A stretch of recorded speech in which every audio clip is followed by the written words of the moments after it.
So now we're going to talk about the biggest problems that people will run into when they're using a gauge. And it's important to experiment with these so that you can see them for yourself, so when you see these problems you know what they are.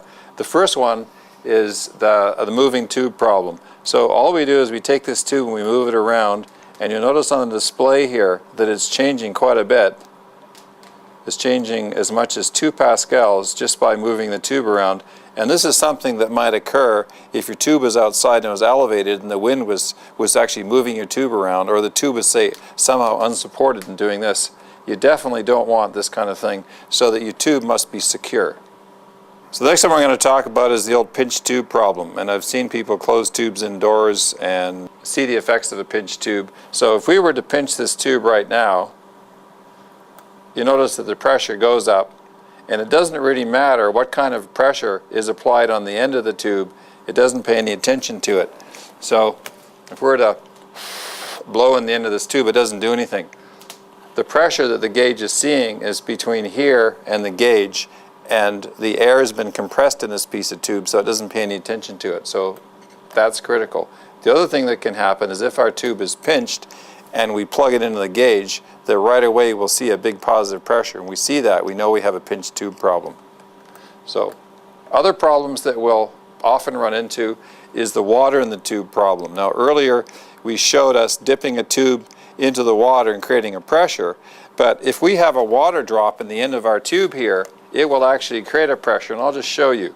So what I've done here is I've got a water drop in the end of the tube, and look at that, I've got a 15 pascal pressure there. You can see the water drop just dropped off, and I think the water drop is still in there. And if we change it from going up or down, it should change the pressure. There, the pressure's gone up.